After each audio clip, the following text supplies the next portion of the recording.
የባንኮች የማበደር መመሪያቸው መላላቱን ሰምታችኋል። እንግዲህ ወደ 1 ትሪሊየን አካባቢ ብድር አለ። ስለዚህ እነዚህን ለመበደር ብድሩን ለማግኘት የሚጠይቋችሁ 5 መስፈርቶችን እኔ ዛሬ ያካፍላችኋለሁ። አብራችሁን እስከ መጨረሻ እንድትሆኑ በአክብሮት በፍቅር ነው የምጋብዛችሁ። ያላችሁት ኤርሚዝ ኢትዮጵያ ላይ ነው። አዳዲስ ከሆናችሁ ከኛ ጋር እንድትወዳጁ ሰብስክራይብ አድርጉ፣ ላይክ አድርጉ፣ ለጓደኞቻችሁ ሼር ማድረጋችሁን አዘንጉ። አራተኛና አምስተኛው ደግሞ እጅግ ትኩረት ሰጥታችሁ ልትሰሟቸው የሚገቡ ስለሆኑ እስከ መጨረሻ አብረን ቆይ ቀጥታ ወደ ዋናው ሐሳብ እናልፋለን። ኤርሚዝ ኢትዮጵያ የመተማመን ግንኙነት ለተሳካ አገልግሎት።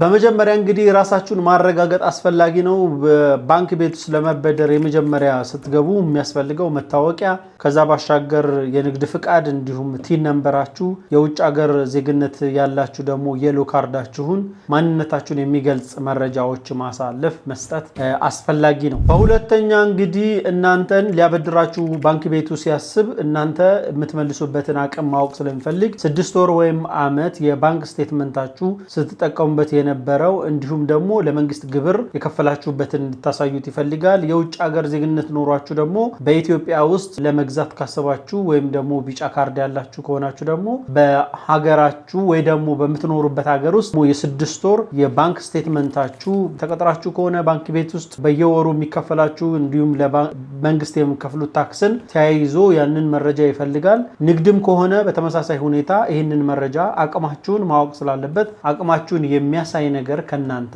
ይጠብቃል። ባንክ ቤቱ በሶስተኛ ደረጃ ሊጠይቃችሁ የሚችለው ዋስትና የምታስይዙበት ማለት ነው። አሁን ለንግድ ከሆነ እናንተ ይሄን ብድር ከወሰዳችሁት በኋላ የምትሰሩት ቢዝነስ ከስር እናንተን መያዣ ሊሆኑ የሚችል ነገር ይጠይቃችኋል። ለምሳሌ እንደ መኪና ወይ ደግሞ ማሽነሪ፣ ህንፃ፣ ቤት እነዚህ ነገሮች ኮላተራል እንድታስይዙት ወይም መያዣነት እንዲይዝ ይጠይቃችኋል። እንግዲህ እናንተ ተሰልቶ ለምሳሌ ቤት ገዢ ከሆነ የሚገዛውን ቤት እሱኑ ራሱ ነው የሚይዘው። ስለዚህ ያንን ቤት የምትገዙትን ኢቫሉዌት ካረገ በኋላ ባንክ ቤቱ 50% ወይም 80% የሚያበድራችሁ ከሆነ 50%ቱን እናንተ ዳውን ታረጋላችሁ ትከፍላላችሁ፣ ወይ ደግሞ 20%ቱን ዳውን አርጋችሁ ንብረቱን ከገዛችሁ በኋላ ስሙ በእናንተ ከዘሮ በኋላ ይሄን ንብረት ባንክ ቤቱ ነው የሚይዘው ዶክሜንቱን። ልክ ከፍላችሁ ስጨርሱ ነው አይደል ዶክሜንቱን ለእናንተ ከፍላችኋል ብሎ የሚሰጣችሁ። ስለዚህ እናንተ ደግሞ ቢዝነስ ከሆነ ቢዝነስ ፕሮፖዛላችሁ ብቻ ስለሚመለከት ችግር ቢገጥም እናንተን ኮላተራል የሚጠይቀው ነገር ስለሚያስፈልገው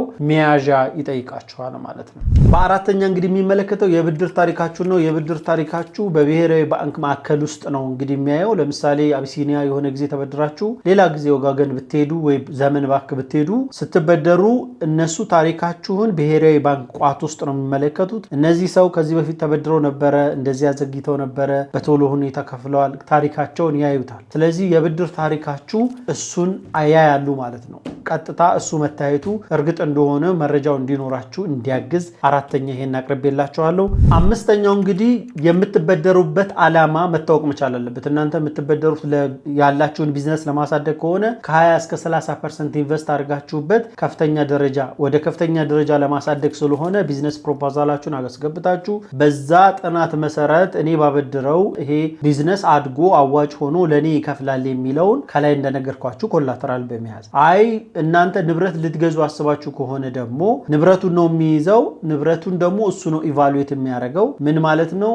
በግለሰቦችና በእናንተ መካከል ሽያጩ ለምሳሌ 20 ሚሊዮን ብር ቢሆን ባንክ ቤቱ የሚገምተው 15 ሚሊዮን ብር ቢሆን የ15 ሚሊዮን ብር 50% እናንተ ዳውን የምታደርጉ ወይም 20% ዳውን ፔመንቱን የምትከፍሉ ቢሆን የ15 ሚሊዮን ብሩን 20% ከፍላችሁ ቀሪው ደግሞ የ5 ሚሊዮኑን ደግሞ በካሽ ትከፍላላችሁ ማለት ነው። በገበያው ሽያጭ መካከልና በባንክ ቤቱ ግምት መካከል የተወሰነ ልዩነት መፈጠሩ አይቀሬ ጉዳይ ነው። ሁለቱ ልክክ ያለ ካገኛችሁ በጣም ቆንጆ ነው፣ ጥሩ የሆነ እድልን ተጠቅማችኋል ማለት ነው። ብዙዎች ይሄንን ስሌት ሰርተው ተጠቃሚ የሚሆኑበት መንገድ አለ። እውነት ነው፣ ግን አካሄዱ ይሄን ነው የሚመስለው። ስለዚህ በአምስተኛ የቢዝነስ ፕላኑን 20% ወይም 30% እናንተ ካወጣችሁለት በኋላ ቀሪውን ነው ባንክ ቤቱ ሊሸፍንላችሁ የሚችለው። ከላይ እንደነገርኳችሁ ኮላተራሉን ይዙ ወይም ደግሞ 20%ቱን ዳውን አድርጋችሁ 80%ቱን ሰጥቷችሁ ቤት እንድትገዙ አድርጎ ቤቱን ደግሞ በመያዣነት የሚይዘው ማለት ነው። ይሄ እንግዲህ እጅግ ይጠቅማችኋል ብዬ አስባለሁ። ሐሳብ ካላችሁ